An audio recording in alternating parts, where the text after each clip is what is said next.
Hello, welcome back to another video.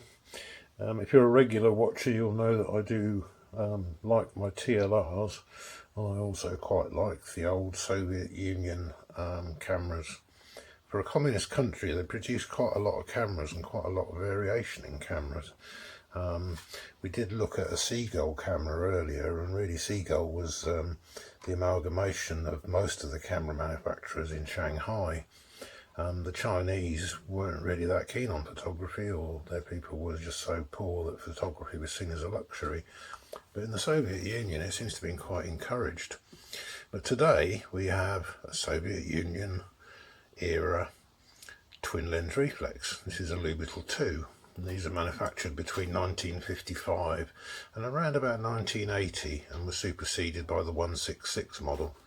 As you can see, it comes in this quite nice box. This is a Lomo badged camera, but it comes in quite a nice box. So I imagine at the time this was probably an expensive item in the former Soviet Union. But let's open the box up. I'm not actually sure what year this one is, but maybe we'll find out as we look through it today. Even has a load of paperwork with it. Oh, I can get it out of the box. Over the time, of course, they did change. There were minor revisions, there were different variations made for different markets.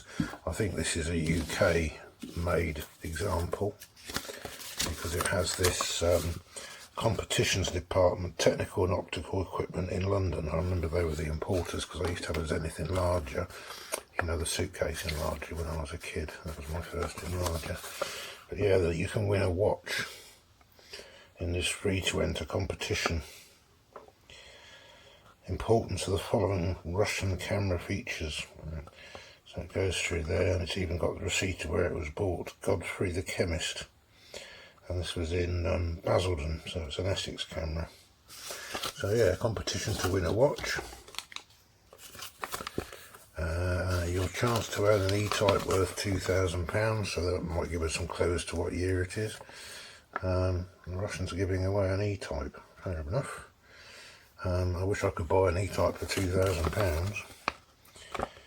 E-type Jaguar owners come under fire. Okay, so maybe this is from the early 60s then.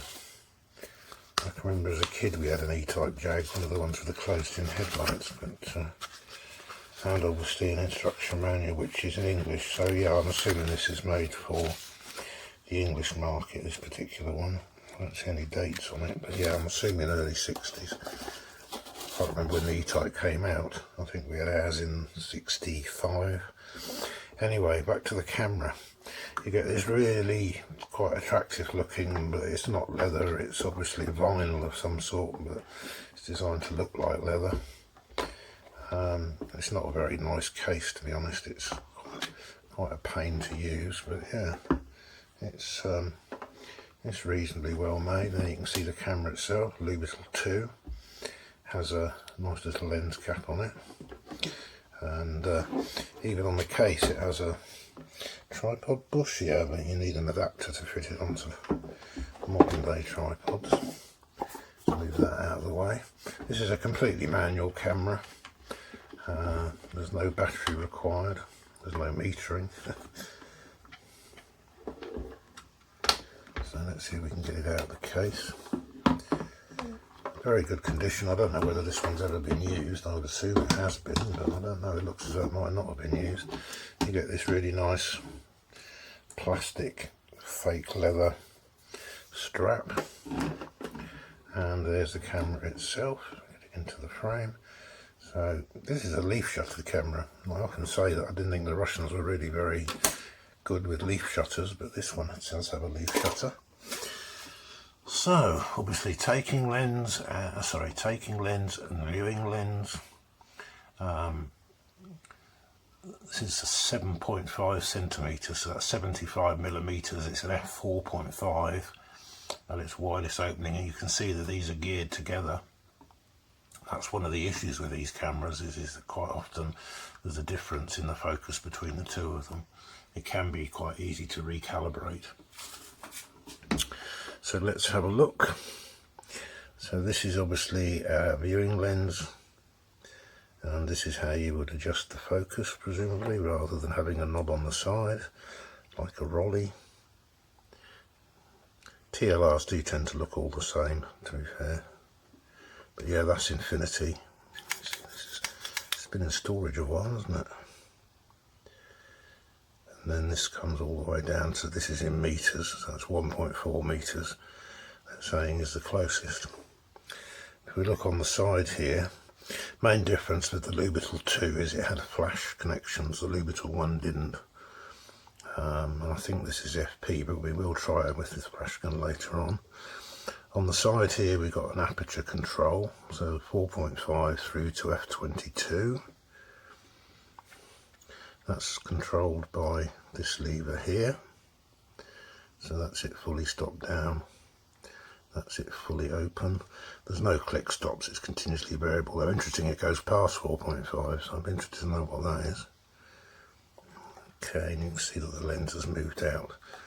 And then as you focus, the lens obviously completely different to most TLRs with the whole front sort of standard moves. On these, the lens is winding in and out via a geared system. So we have the red lever is to cock the shutter. This one I would assume controls the shutter speeds, and the shutter speeds are marked off. Where are they marked off? On the top with our red dial there. So 250, 125, 60, 30, 15, and there is a B setting as well. So let's try it on the 15th. And to fire the shutter is, I believe, this one here. Ooh, it's quite noisy. But it's quite a nice sound, but it's very very metallic-y. I'm not sure whether you cock the shutter before changing the speed or change the speed and then cock the shutter. Normally the Russian cameras, or Soviet Union cameras, sorry, to the Ukraine, you would adjust the shutter speed after setting the aperture. This is a 250th, this is the fastest. Oh, that sounds completely different, doesn't it? Yeah, 250th is just a click. Whereas when you come down to a 15th, probably another one that needs exercising. So shutter speed, aperture, this I'm assuming is a self timer. Yep.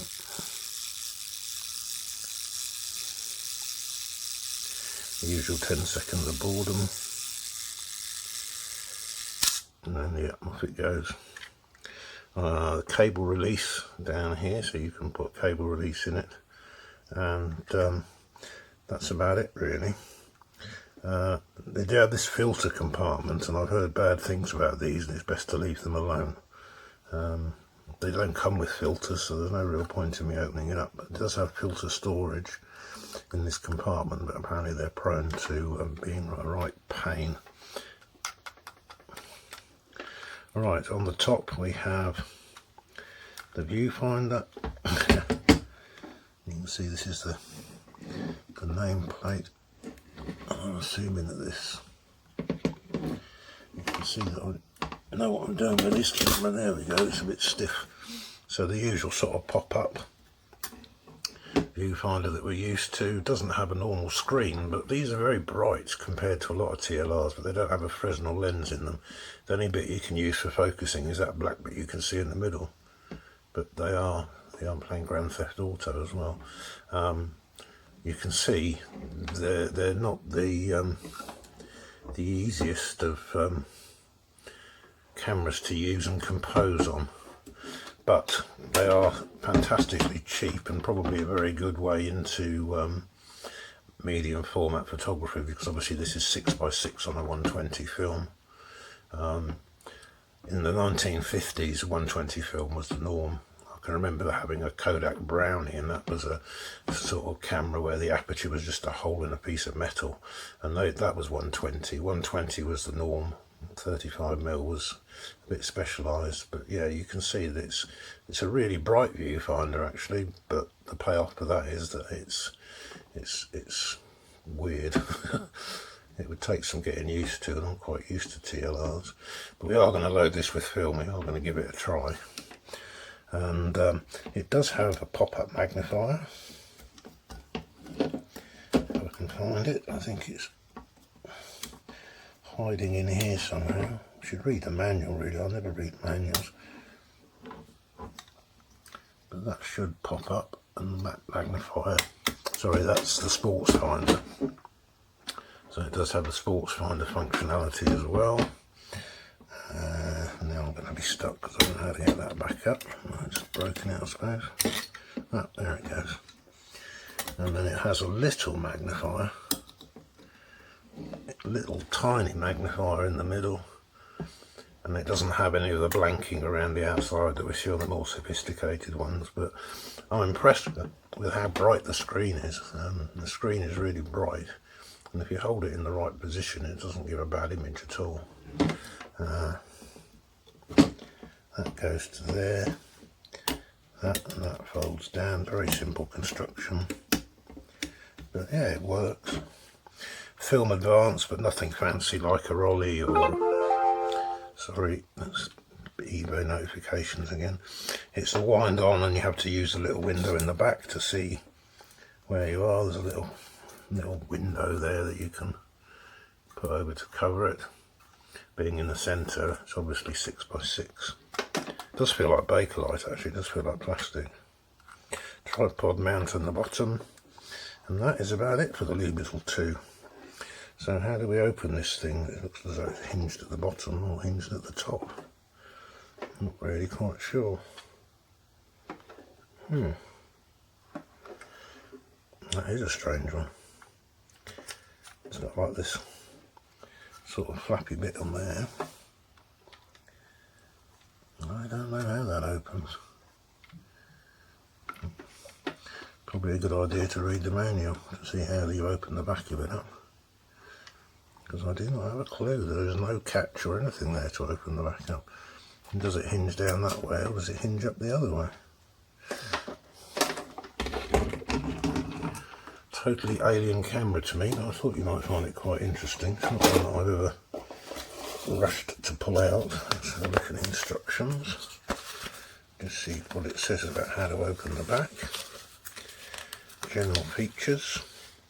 We also want to test the flash sync and see if it works with an electronic flash.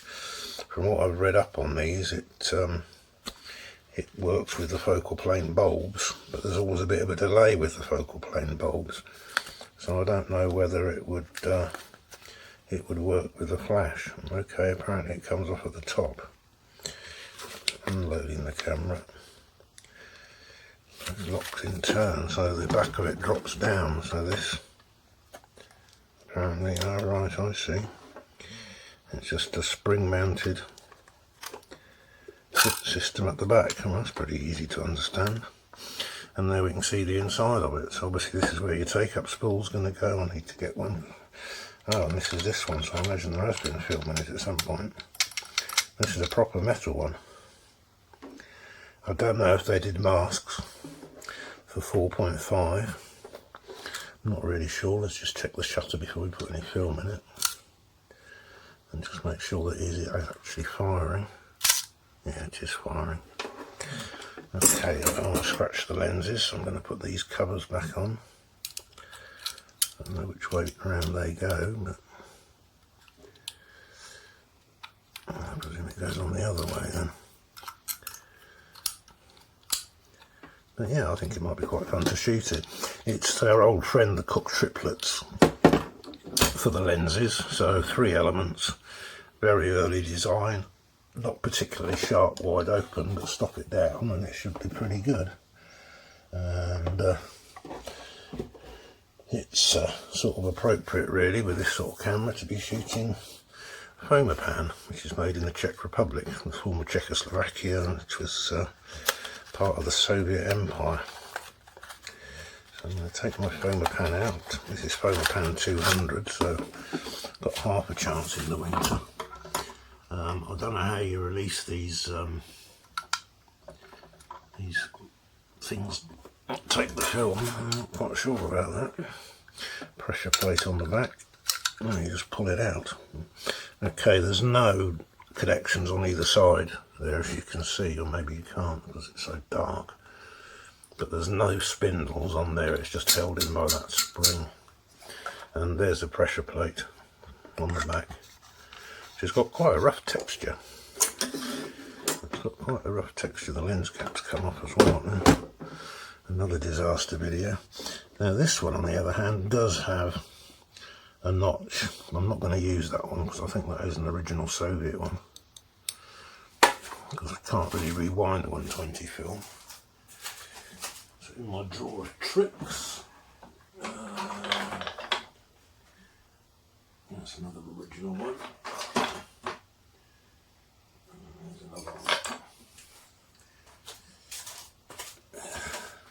Was metal, that actually. This one's plastic, so that will do the job. Pull this out. Oh, okay, I see, very flash. That's quite a good system actually. I don't know if you noticed that, but it just pulls out like so. I've never seen that on a camera before. That's something that Rolly could learn from them. And then yeah, you just turn this and it twists back in. There it turns. Cool. Okay, fresh Fomapan. This has got an expiry date of oh, not that fresh, 2017. But it's been in the fridge, so it'll be fine. It's black and white.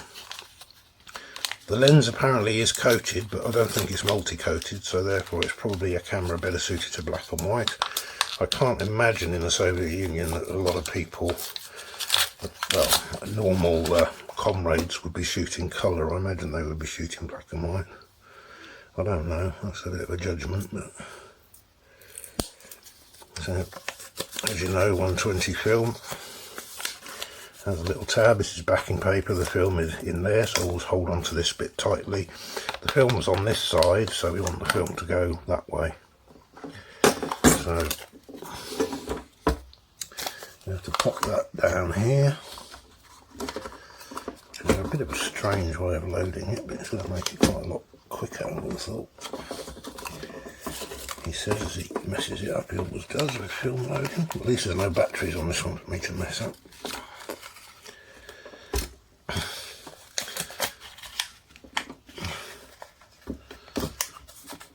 Okay, that has to go behind that spring.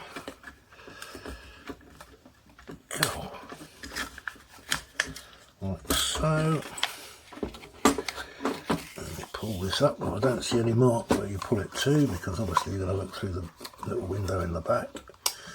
Me saying obviously again, I'm sorry, I keep saying obviously, things aren't obvious at all, are they? The thing with the roll film is always to keep it nice and tight. So I think you can close the back once you know that it's going to go. Nice little clip together back. Slide the window out of the way, and then we've got to wind. There you can see it says start, and we just keep winding. Let's just snap the paper. Really? You gotta be kidding me. Yep, that's quality for you.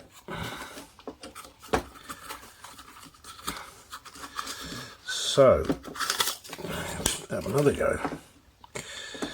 Didn't think this was going to be a very long video, but that was wrong. So let's get some scissors.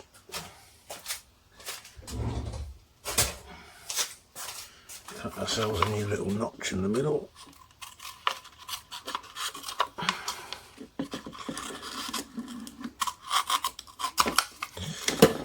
Didn't want that to drop in there. Got it. Right. Maybe not be so brutal with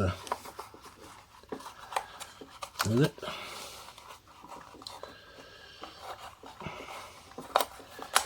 Ugh. That makes up for it having no battery for me to mess up. I'll just mess up the film loading instead. I said, oh, it might be quicker to load this camera, but no.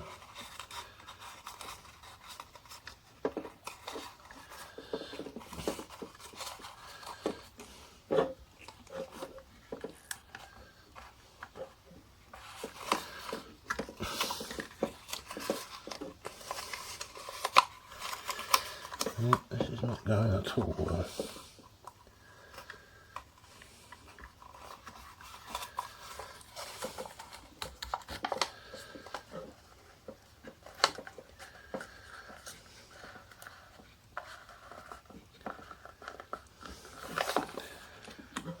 Okay. Hopefully that's going to work a bit better. Snap it shut. Try winding it on. Well, still tension there, so hopefully this time it will do something. It's usually a series of dots that you can see. There we go, there's an arrow. I'm trying to be gentle with it because I don't want to rip the backing paper. Again, there's a series of dots.